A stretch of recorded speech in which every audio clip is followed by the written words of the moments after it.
Hvis jeg fortalte dig, at skilsmissen reddede mit liv, ville du tro mig? De fleste tænker, at en skilsmisse kun giver smerte. Men for mig var den starten på min frihed. Lad mig fortælle dig, hvordan alt begyndte. Min historie lyder måske mærkelig, men hvert ord er sandt. Det er det liv, jeg har levet. Et liv, jeg troede var perfekt, men som næsten knuste mig. Mit navn er Anna. Jeg er en ældre kvinde og bor i Danmark. Folk ser på mig og siger ofte, at jeg er stærk. Men jeg vil fortælle dig sandheden. Jeg vil dele min vej, mit liv indtil nu. Jeg var gift i mange år. Med mange år mener jeg næsten hele mit liv. Jeg kom som ung brud med drømme ind i dette hus. Men drømmene blev langsomt til pligter. Fra den første morgen i ægteskabet til den sidste dag med min mand levede jeg for ham. Jeg lavede 3 måltider hver dag. Jeg strøg hans skjorter. Jeg vaskede gulvene. Jeg holdt alt perfekt, så han aldrig skulle løfte en finger. Folk roste mig som en god hustru, og jeg troede, det var min identitet. Jeg mente, at min værdi lå i at tjene ham. Jeg bad aldrig om noget til mig selv.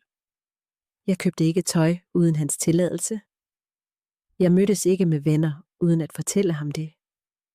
Mine dage startede med hans behov og endte med hans humør.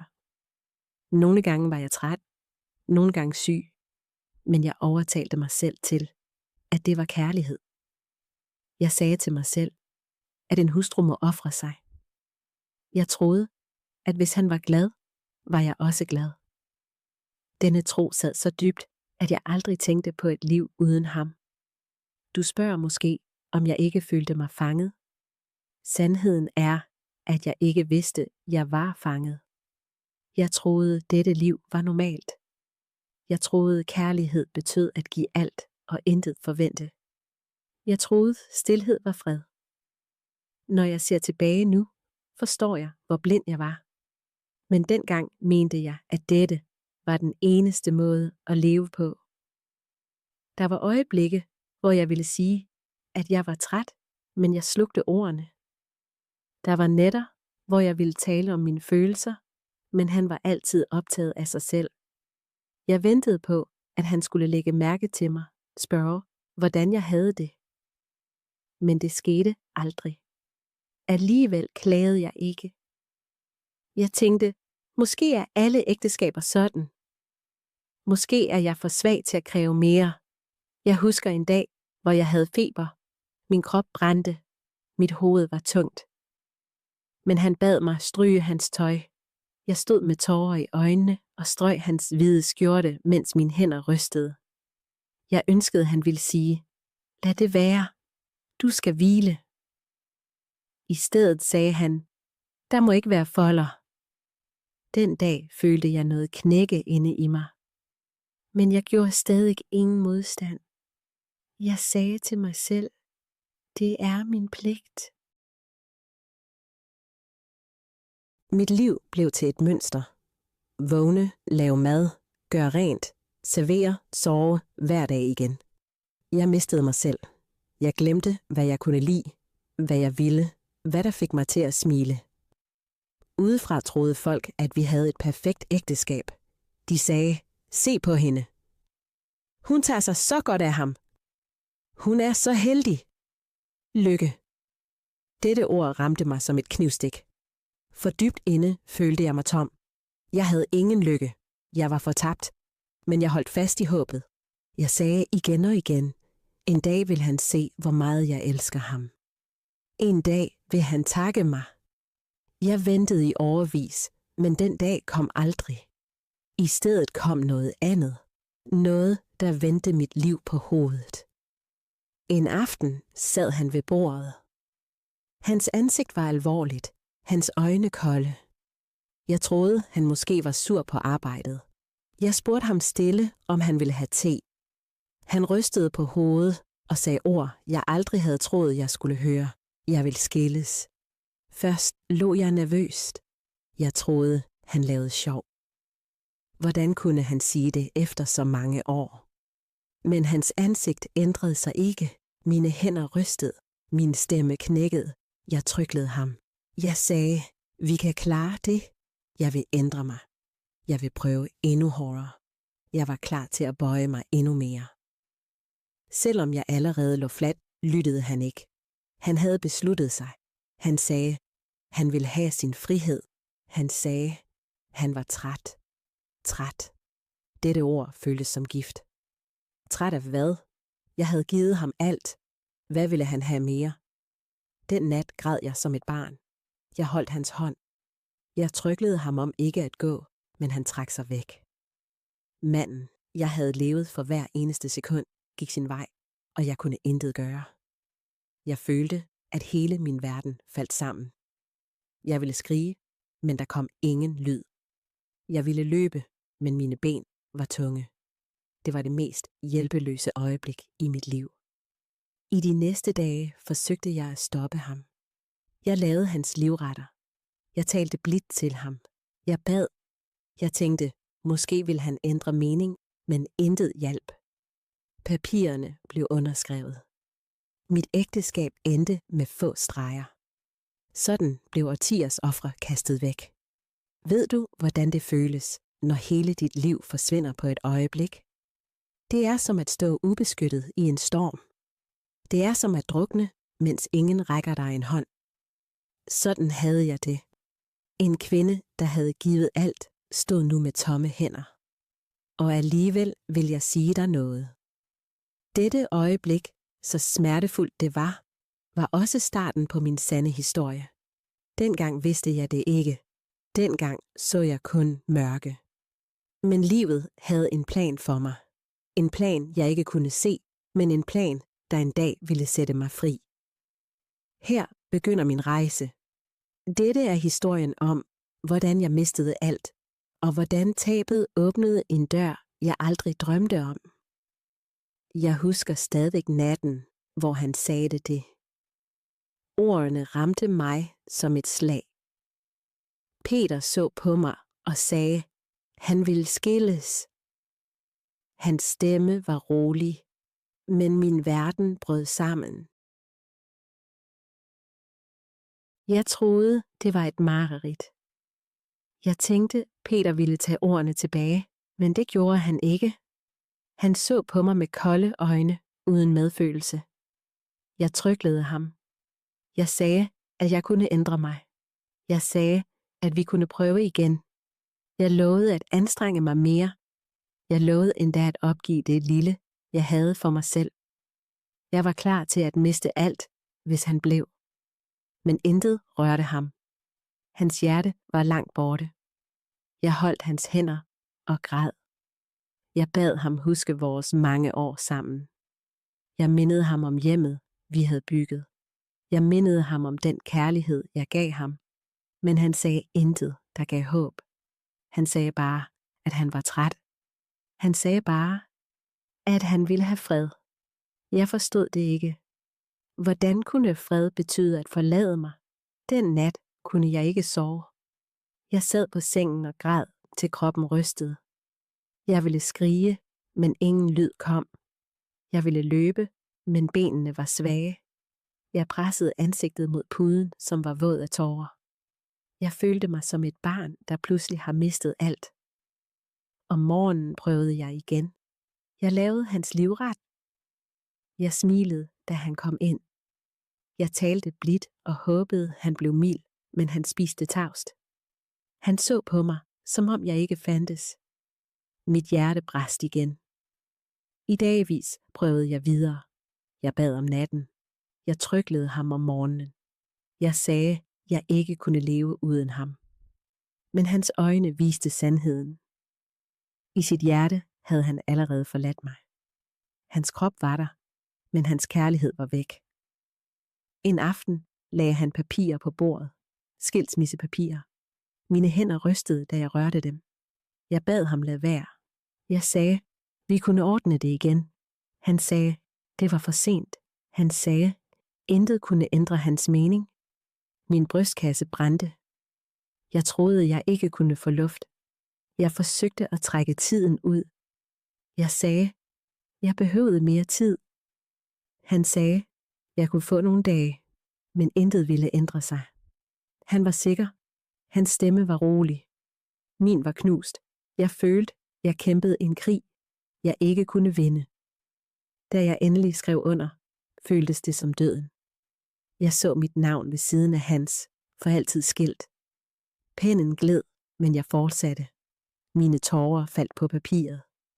Jeg ville rive det i stykker, men det var for sent. År af ægteskab endte med få streger. Derefter så jeg ham pakke sine ting. Han tog sit tøj, sine bøger, sine ejendele. Jeg stod i hjørnet og kunne ikke bevæge mig. Hvert stykke, han lagde i tasken, føltes som en del af mig. Jeg ville skrige. Stop. Det er også mit liv. Men jeg sagde ingenting. Mine læber ville ikke røre sig. Da han gik mod døren, fulgte jeg ham med øjnene. Han så ikke tilbage. Han standsede ikke. Han gik, som om jeg var ingenting. Døren lukkede, og med den lyd brast min verden. Jeg faldt på gulvet og græd, til jeg ikke kunne få luft. Jeg følte, min sjæl var flækket. De næste dage blev endnu værre. Jeg gik som et spøgelse gennem huset. Jeg rørte ved hans skjorter, som stadig hang i skabet. Jeg duftede til dem og græd. Jeg sad ved bordet og så på hans tomme stol. Jeg lavede te og hældte ved en fejl 2 kopper op. Så huskede jeg, at han ikke var her mere. Smerten var skarp. Folk ringede til mig. Nogen gav mig råd. Nogle sagde, jeg skulle komme videre. Nogle sagde, jeg nu var fri. Deres ord gjorde mig endnu mere ondt.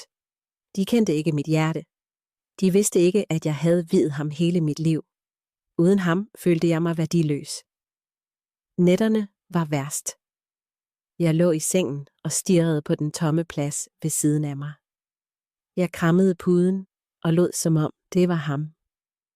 Jeg lukkede øjnene og håbede at vågne og opdage, at det kun var en drøm. Men hver morgen mødte virkeligheden mig igen. Han var væk. Jeg gav mig selv skylden. Jeg spurgte mig, hvad jeg havde gjort forkert. Havde jeg ikke elsket ham nok? Var jeg ikke venlig nok? Jeg søgte svar, men der var ingen. Sandheden var enkel. Han ville gå. Han havde valgt at forlade mig. Og jeg kunne intet gøre. Jeg troede, min historie sluttede den dag. Jeg troede, jeg ville tilbringe resten af livet i mørke. Men jeg tog fejl. Livet havde andre planer for mig. Jeg kunne bare endnu ikke se dem. Men noget nyt ventede. Den dag, min verden faldt sammen, var dagen, min nye historie begyndte. Synes godt om, abonner og del. Da Peter gik, blev min verden stille. Huset føltes tungt, men det var ikke væggene. Det var mit hjerte. Jeg sad i timevis et sted, og anede ikke, hvad jeg skulle gøre. Jeg ventede på, at han kom tilbage. Jeg ventede på lyden af hans skridt, på hans stemme, der kaldte mit navn. Men der kom intet, kun stilhed. Den første nat alene var endeløs. Jeg lå i sengen og vendte mig igen og igen mod siden, hvor han engang sov. Jeg rakte hånden ud, men pladsen var tom, kold. Jeg krammede puden og græd, til halsen gjorde det ondt. Mine tårer ville ikke stoppe. Mit bryst gjorde ondt, som skulle det briste. Jeg tænkte, sådan ender mit liv. Alene, grædende, glemt. Morgenen kom, men gav ingen trøst. Jeg sad ved bordet med en kop te.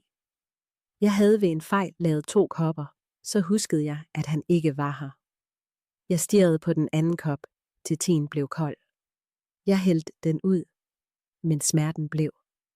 Dag efter dag gentog jeg det samme. Vågne, græde, sidde og vente. Jeg havde ingen energi. Jeg havde ingen appetit. Maden smagte af ingenting. Min krop blev svagere, men det var mig ligegyldigt. Jeg sagde til mig selv, hvorfor spise? Hvorfor leve, når den man levede for er væk? Jeg så ikke længere andre mennesker. Jeg tog ikke telefonen.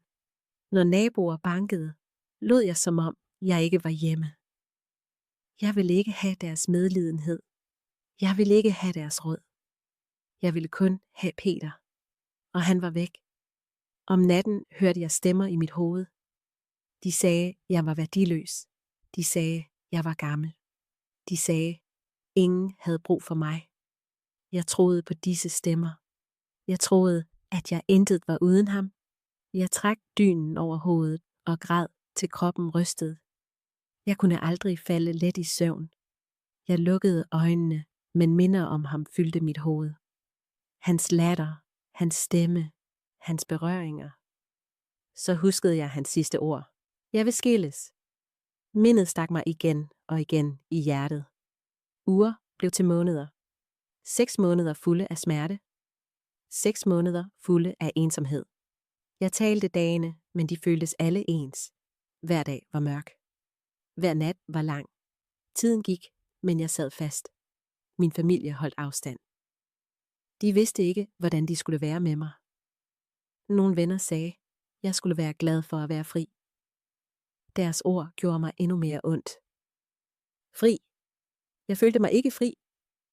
Jeg følte mig knust. Jeg følte mig tom. En aften gik jeg forbi et spejl. Jeg standsede. Jeg så mit eget ansigt. Mine øjne var røde. Min hud var bleg. Mine læber viste intet smil. Jeg stirrede længe. Jeg hviskede, hvem er du nu? Jeg havde intet svar. Uden ham var jeg ingen. Det troede jeg i hvert fald. Men selv i de mørkeste nætter nægtede en lille stemme i mig at tie. Den hviskede, du er her endnu, Anna. Du lever. Jeg forsøgte at skubbe det væk. Jeg prøvede at tvinge stemmen til tavshed, men den kom tilbage. Den kom, når jeg græd. Den kom, når jeg sad alene. Den sagde, din historie er ikke slut endnu. Jeg troede ikke på den. Men ordene gav mig noget. En lille gnist. En grund til at åbne øjnene hver morgen. En grund til at trække vejret en dag mere. 6 måneder med smerte gik. Men i denne smerte ændrede noget sig i mig. Jeg indså, at hvis jeg kunne overleve de måneder, kunne jeg overleve alt. Det værste var allerede sket. Peter havde forladt mig. Mit ægteskab var brudt sammen.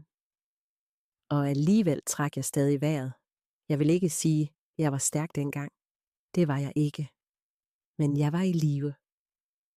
At være i live betød, at der stadig var en chance. En chance for noget nyt. En chance for mig. Ved slutningen af de 6 måneder stod jeg igen foran det samme spejl. Mine øjne var stadig trætte. Men denne gang stillede jeg mig selv et nyt spørgsmål.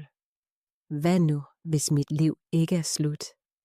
Hvad hvis dette kun er begyndelsen? Tanken blev i mit hoved. Den var lille, men nok til at ændre mit hjerte. Jeg besluttede, at jeg ikke ville drukne resten af livet i tårer. Jeg måtte prøve. Jeg måtte finde ud af, hvem jeg var uden ham. Disse 6 måneder i mørke dræbte mig ikke. De formede mig. De forberedte mig. De gjorde mig klar til næste del af mit liv. Jeg troede, min historie ville ende i sorg. Men skæbnen holdt en anden side klar til mig. Synes godt om abonnere og del. 6 måneder var gået. 6 måneder med gråd, med bønner til Gud, med følelsen af at være en skygge. Jeg troede, jeg aldrig kunne rejse mig igen. Men en morgen skete der noget. Jeg gik langsomt gennem huset. Mine øjne var trætte. Mine skridt var tunge. Jeg standsede foran spejlet. Først ville jeg ikke se. Jeg hadede mit spejlbillede, men jeg tvang mig til det. Jeg løftede hovedet. Jeg så mit eget ansigt. Jeg så en kvinde, jeg ikke kendte. Hendes øjne var hævet. Hendes hud var bleg. Hendes læber var svage. Jeg hviskede til mig selv. Hvem er du? Stemmen var så lav, men den rystede mig dybt. I årevis havde jeg kun været hans kone. Det var min identitet. Jeg havde levet for Peter. Jeg havde levet for hans behov, hans humør, hans valg. Nu var han væk, og jeg havde intet tilbage. Jeg stod længe der. Tårer fyldte mine øjne, men jeg vendte ikke blikket væk. Jeg spurgte igen og igen, hvem er du, Anna? Hvem er du uden ham? Det var første gang i årevis, jeg talte med mig selv. Det føltes mærkeligt. Det gjorde ondt, men det var også nyt. Jeg indså, at jeg aldrig før havde stillet mig det spørgsmål. Jeg havde aldrig set mig som en selvstændig person. Jeg havde altid været en del af ham. Jeg var hans kone, hans skygge, hans hjælper, aldrig mig selv. Spejlet gav intet svar, men spørgsmålet blev. Jeg gik væk, men ordene fulgte mig. Hvem er jeg? Hvem er jeg nu? Den dag kunne jeg ikke holde op med at tænke. Jeg huskede den lille pige, jeg engang var. Jeg huskede drømme, jeg engang havde.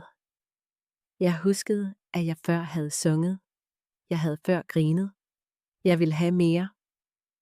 En gang på min vej mistede jeg alt det. Jeg gav det væk. Jeg begravede det under pligt. Jeg græd igen. Men denne gang var tårerne anderledes. De var ikke kun for Peter. De var for mig. For kvinden, jeg havde glemt.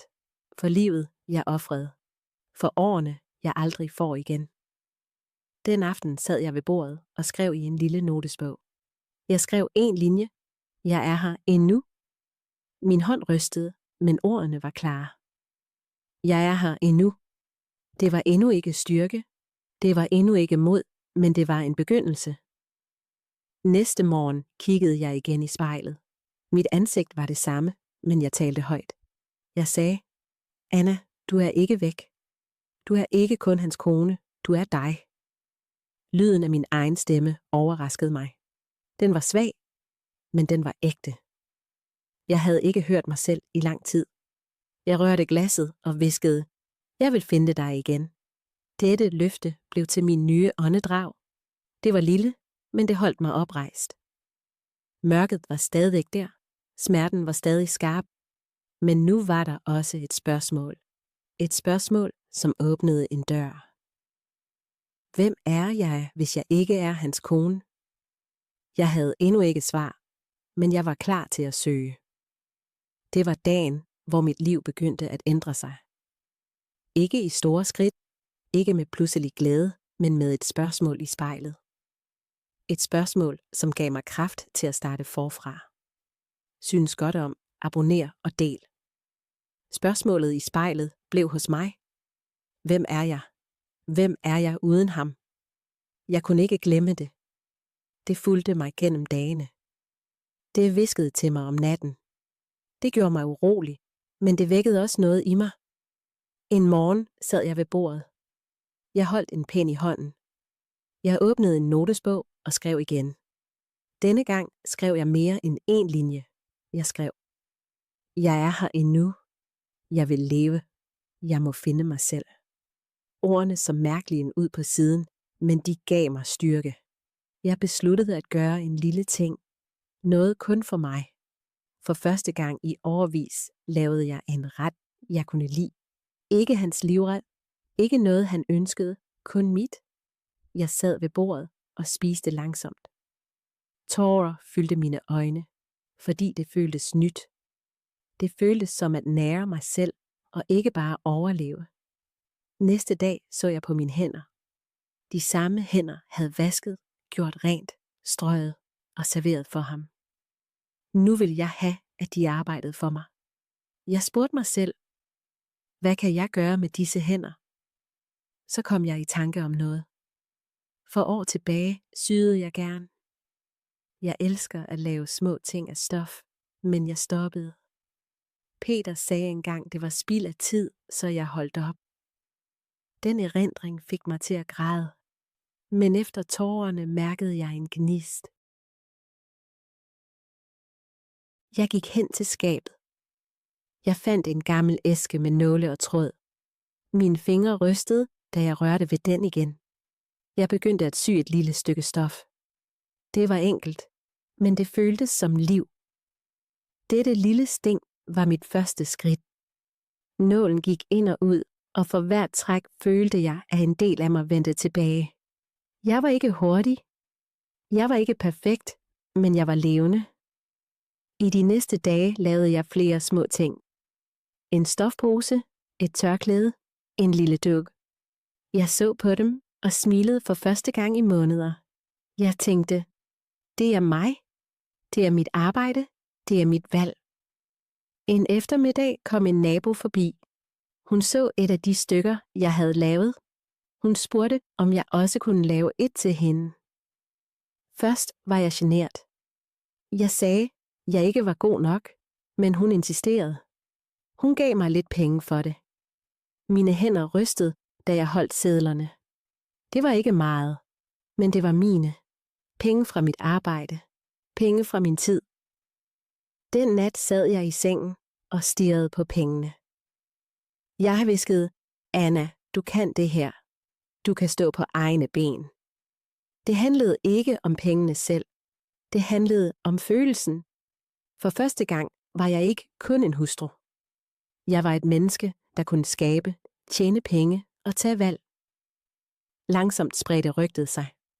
Andre kvinder bad mig lave ting til dem. De roste mit arbejde. De sagde, jeg havde talent. Jeg følte noget nyt. Respekt. Ikke den slags respekt, jeg engang bad Peter om, men den slags mine evner gav mig. Hver gang jeg arbejdede med hænderne, følte jeg mig lettere. Hver gang nogen smilede over mine ting, følte jeg mig set. Hver gang jeg tjente lidt penge, følte jeg mig fri. Men det handlede ikke kun om syning. Det handlede om tid. I årevis tilhørte min tid ikke mig. Hver time tilhørte ham. Nu, selv når jeg var alene, var timerne mine. Jeg kunne bruge dem, som jeg ville. Denne frihed skræmte mig først, men gav mig så fred. Jeg forstod, at jeg ikke længere skulle bede om værdi. Jeg kunne give mig selv værdi. Jeg kunne bestemme, hvad der var vigtigt. Jeg kunne bestemme, hvad jeg ville gøre. Det var ikke let. Jeg græd stadig om natten. Jeg savnede ham sommetider stadig. Jeg mærkede stadig smerten ved at være forladt. Men jeg mærkede også noget nyt vokse i mig. Styrke, håb, frihed. En aften kiggede jeg igen i spejlet. Jeg rørte glasset og hviskede. Find dig selv, Anna. Du er mere end hans kone. Du er dig. Denne gang troede jeg lidt mere på det. De første skridt var små. Et måltid til mig selv. Et sting i stof. Et nabos smil. En lille mønt i min hånd. Men disse små skridt bar mig frem. De bar mig ud af mørket. Jeg lærte, at jeg kunne leve. Jeg lærte, at jeg endda kunne rejse mig, og det var kun starten. Synes godt om, abonner og del. Jeg havde aldrig troet, at små skridt kunne ændre et liv. Men lidt efter lidt begyndte mit arbejde at vokse. Først var det kun én nabo, så en til. Snart kom folk til mig, som jeg ikke engang kendte. De ville have de ting, jeg lavede. De sagde, mit arbejde var noget særligt. De sagde, det var lavet med omhu. Da jeg for første gang tjente rigtige penge, sad jeg og stirrede længe på dem. Det handlede ikke om sedlerne. Det handlede om betydningen. I årevis havde jeg arbejdet uden løn og uden tak. Nu gav verden mig for første gang noget tilbage. Jeg gemte pengene i en lille æske. Hver uge kom der lidt mere i. Hver gang jeg åbnede æsken, var jeg stolt. Det var beviset på, at jeg kunne stå selv. Beviset på, at jeg ikke længere var hjælpeløs. Beviset på, at jeg kunne leve uden ham. Bestillingerne blev ved med at komme. Jeg begyndte at arbejde længere, men det føltes ikke som slaveri. Det føltes som et kald. Hver sting var mit. Hver design var mit. Hver ting var en del af mig. Når folk smilede og roste arbejdet, følte jeg mig levende. Jeg brugte pengene til mere stof og bedre værktøj. Jeg investerede i mig selv. Noget, jeg aldrig før havde gjort. Med hvert skridt voksede min lille forretning. Med hvert skridt voksede også min selvtillid. Snart tjente jeg mere, end jeg nogensinde havde drømt om. Mine opsparinger voksede. Jeg betalte regninger uden frygt. Jeg købte ting uden at spørge om lov. Jeg mærkede en kraft, jeg aldrig havde kendt. Frihedens kraft. Men det bedste var ikke bare pengene. Det var respekten. Kvinder fra byen kom til mig. De spurgte bare, hvordan jeg var startet. De spurgte, hvordan jeg fortsatte. De sagde, jeg var en inspiration. Jeg så på dem og smilede med tårer i øjnene. Jeg, Anna, som før troede livet var slut, gav nu andre håb. Jeg begyndte at hjælpe mennesker. Jeg gav kvinder med lidt penge gratis ting. Jeg delte en del af min indkomst med familier, som kæmpede. Jeg lyttede til deres problemer og fortalte min historie. Jeg sagde, hvis jeg kan du også. Jo mere jeg gav, jo rigere følte jeg mig. Ikke kun i penge, men i ånd. Jeg var ikke tom længere. Jeg var fyldt med mening, fyldt med liv. En dag skrev en lokal avis om mig. De kaldte mig en kvinde med mod. De skrev, hvordan jeg havde bygget mig op efter skilsmissen. Da jeg læste artiklen, græd jeg. Ikke af sorg, men fordi mit liv nu havde værdi i andres øjne. Snart blev jeg inviteret til at tale for grupper. Jeg stod foran kvinder, som havde mistet håbet. Jeg fortalte dem min historie. Jeg fortalte om smerterne, om nætterne med tårer, om spejlet, der spurgte, hvem jeg var. Og jeg fortalte om de små skridt, det første sting, den første taske, det første smil. De lyttede med åbne hjerter. Nogen græd med mig, andre krammede mig bagefter. De sagde, at mine ord gav dem styrke. Der forstod jeg, at min historie ikke kun var min. Den var en gave til andre. Rigdom findes i mange former. Penge, respekt, frihed, fred. Jeg havde nu det hele. Ikke på grund af ham eller andre, men fordi jeg valgte at rejse mig. Fordi jeg valgte at leve. Der var stadig øjeblikke, hvor jeg huskede smerten. Men disse minder styrede mig ikke længere. De blev til brændstof. De mindede mig om, hvor langt jeg var nået. Jeg var ikke længere kvinden, der tryglede om kærlighed. Jeg var ikke længere hustruen, der levede i frygt for at blive forladt. Jeg var Anna, stærk, uafhængig, fri. Når jeg nu så i spejlet, spurgte jeg ikke længere, hvem er du? Jeg kendte svaret. Jeg smilede og sagde, du er nok. Du er mere end nok. Succes havde ændret mit liv, men endnu vigtigere, friheden havde givet mig fred. Jeg levede ikke længere i mørke. Jeg levede i det lys, jeg selv havde skabt. Og det var kun begyndelsen. Jeg var ikke længere kvinden, der græd hver nat. Jeg var ikke længere kvinden, der levede i stilhed. Jeg havde fundet mig selv. Jeg havde bygget noget, der var mit. Folk respekterede mig. Kvinder så mig som et forbillede. Jeg havde rigdom. Jeg havde frihed. Og jeg havde fred. Så en aften skete der noget, jeg aldrig troede ville ske igen. Peter kom tilbage. Jeg sad ved bordet, da jeg hørte bankningen. Mit hjerte sprang et slag over.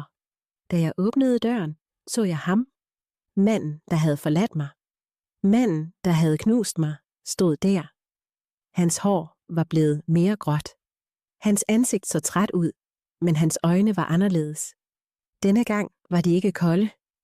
De søgte. Et øjeblik stivnede jeg. Mine hænder rystede. Min vejrtrækning standsede. Minderne kom tilbage. Nætter fulde af tårer. Dage fulde af ensomhed. Øjeblikket, hvor han sagde, han ville skilles. Dørens brag bag ham. Alt ramte mig straks. Han talte stille. Han sagde mit navn, Anna. Først svarede jeg ikke. Jeg stirrede bare på ham. Så trådte jeg til siden, og han gik ind. Vi sad over for hinanden, som vi så ofte havde gjort. Men denne gang var stemningen anderledes. Jeg var ikke længere den samme kvinde. Jeg var ikke længere hende, der tryglede. Jeg var ikke længere hende, der var bange. Jeg var en ny person. Han begyndte at tale. Han sagde, han havde set mit navn i avisen. Han sagde, Han havde hørt om mit arbejde. Folk respekterede mig meget, sagde han. Han sagde, han var stolt. Hans ord lød mærkelige i mine ører. Hvor var den stolthed, da jeg strøg hans skjorter med feber? Hvor var den stolthed, da jeg bad ham blive? Jeg lyttede tavst. Så sagde han de ord, jeg vidste ville komme. Jeg har begået en fejl. Jeg burde ikke være gået. Jeg vil tilbage. Mit bryst snørrede sig sammen. En del af mig ville skrige. En del af mig ville græde. En del af mig ville grine. Nu vil han tilbage efter al smerte. Jeg havde rejst mig fra ingenting. Jeg så nøje på ham. Hans øjne var blide, næsten bedende. Han var ikke længere den stærke, kolde mand, der gik dengang. Han var nu mindre, svagere. Men jeg huskede alt. Jeg huskede nætterne, hvor jeg lå på gulvet og græd. Jeg græd, til jeg ikke kunne få luft. Jeg huskede morgenerne, hvor jeg ingen grund havde til at stå op. Jeg huskede skammen, da jeg skrev under med tårer i ansigtet. Og jeg huskede, hvordan jeg rejste mig igen. Jeg huskede det første sting. Den første mønt, jeg tjente. Jeg huskede respekten i øjnene på kvinderne, der så op til mig. Jeg huskede øjeblikket, da jeg så i spejlet og sagde, du er god nok. Han spurgte igen. Han sagde, han var ensom. Han sagde, han ville have mig tilbage. Han sagde, vi kunne begynde forfra. Tårer fyldte mine øjne, men de var ikke for ham. De var for mig. For kvinden, der engang tryglede den samme mand om at blive. For kvinden, der blev efterladt, som om hun var intet. Jeg sagde stille, du gik, mens jeg gav dig hele mit liv. Du smækkede døren, mens jeg knælede. Du forlod mig, da jeg var svag. Nu er jeg stærk og vender ikke tilbage. Han sænkede hovedet. Han forsøgte at diskutere. Han sagde, han var ked af det. Han sagde, han havde været en idiot. Han bad om en chance mere. Jeg rystede på hovedet. Peter, sagde jeg. Jeg tilgiver dig, men jeg kan ikke tage dig tilbage. Jeg har fundet min fred uden dig, og vil ikke miste den igen. Der var stille i rummet. Han så på mig, men han kendte svaret. Min beslutning var endelig. Kvinden, der engang levede for ham, fandtes ikke mere. Han gik den nat, men denne gang faldt jeg ikke om. Jeg græd ikke, til jeg mistede pusten. Jeg tryglede ikke. Jeg stod rank. Jeg så efter ham, mens han gik. Jeg følte ingen frygt. Jeg følte mig fri. Da døren lukkede, vendte jeg mig mod spejlet. Jeg så mit spejlbillede. Jeg smilede gennem tårerne. Jeg hviskede, Anna, du klarede det. Du valgte dig selv. I det øjeblik forstod jeg sandheden. Skilsmissen ødelagde mig ikke. Den reddede mig. Den gav mig en ny chance. Og da fortiden bankede på min dør, var jeg stærk nok til at sige nej. Synes godt om, abonner og del. Da Peter gik anden gang, græd jeg ikke. Jeg faldt ikke om. Jeg bad ikke. Jeg stod stille. Jeg mærkede en ro i mig. Det var ikke vrede. Det var ikke glæde. Det var fred. I årevis troede jeg, at han var min verden. Jeg troede, mit liv ville ende uden ham. Men da døren lukkede bag ham, kendte jeg sandheden. Jeg behøvede ham ikke. Jeg behøvede hverken hans godkendelse, hans nærvær eller hans kærlighed for at eksistere. Jeg havde fundet mig selv, og det var nok. Jeg gik til spejlet som så ofte før. Jeg så på kvinden, der stod der. Hendes øjne var stærkere. Hendes læber bar et svagt smil. Hendes skuldre var lige. Jeg hviskede, du klarede det, Anna. Du overlevede. Du voksede. Du valgte dig selv. Minderne om smerten var stadig i mig. De forsvinder aldrig helt. Men de styrer mig ikke. De er en del af historien, men ikke hele historien. De er skyggerne, der gør mit lys stærkere. Jeg tænkte over Peters ord. Han sagde, han var ked af det. Han ville have mig tilbage. For år siden ville jeg have givet alt for de ord. Jeg ville have takket ham for bare at være der. Men nu betød de intet. De kom for sent. I mit hjerte tilgav jeg ham. Ikke for hans skyld, men for min. Jeg ville ikke bære had. Jeg ville ikke bære vrede. Jeg ville have fred. Og fred kommer kun, når man giver slip. Så jeg gav slip. Jeg gav slip på årene, jeg havde foræret væk. Jeg gav slip på nætterne fulde af tårer. Jeg gav slip på kvinden, der følte sig værdiløs. Jeg lukkede dette kapitel med ynde, uden bitterhed. Jeg stod ved vinduet og hviskede: tak, liv. Tak, fordi du brød mig. Tak, fordi du lærte mig, at jeg er mere end det, jeg mistede. Tak, fordi du gav mig en ny chance. I de næste dage arbejdede jeg som altid. Jeg hjalp kvinder, der søgte råd. Jeg delte min historie. Jeg sagde sandheden. Smerte kan knække, men også styrke. Kærlighed kan såre, men selvkærlighed kan hele. En skilsmisse er ikke altid en ende. Nogle gange er den en begyndelse. Jeg så håb i deres øjne. Nogle var der, hvor jeg engang var. De græd stille, bad om kærlighed, følte sig usynlige. Jeg sagde: I er ikke usynlige. I er nok. I kan rejse jer. Da de troede bare lidt på mig, mærkede jeg mit mål komme nærmere. Jeg levede ikke længere i fortiden. Jeg ventede ikke længere på, at Peter kom tilbage. Jeg levede i nuet. Jeg levede for mig selv og for andre, der måtte se, at heling er mulig. En morgen vågnede jeg og smilede uden grund. Det var ikke sket i årevis. Jeg smilede ikke på grund af en anden. Jeg smilede, fordi jeg levede, fordi jeg var fri, fordi jeg var mig selv. Jeg havde nu rigdom. Jeg havde respekt. Jeg havde et navn, som folk kendte. Men intet af det var min sande skat. Min sande skat var fred. Den slags fred, som ingen kan tage fra mig. Den slags fred, der opstår, når man vælger sig selv. Den dag forstod jeg noget. Skilsmissen havde ikke ødelagt mit liv. Den havde givet mig livet tilbage. Den gav mig chancen for at starte forfra i min alder. Den gav mig kraft til at møde smerten og alligevel fortsætte. Den gav mig frihed. Jeg vil ikke lyve. Vejen var hård. Der var nætter, hvor jeg troede, jeg ikke ville overleve. Der var morgener, hvor jeg ønskede, jeg ikke ville vågne. Men jeg overlevede. Jeg vågnede. Og hvert skridt, hver tåre, hver lille modig handling førte mig herhen til freden. Når jeg nu sidder sammen med mennesker, skjuler jeg ikke min historie. Jeg fortæller den åbent. Jeg fortæller dem om smerten, om tabet, om nætterne fulde af tårer.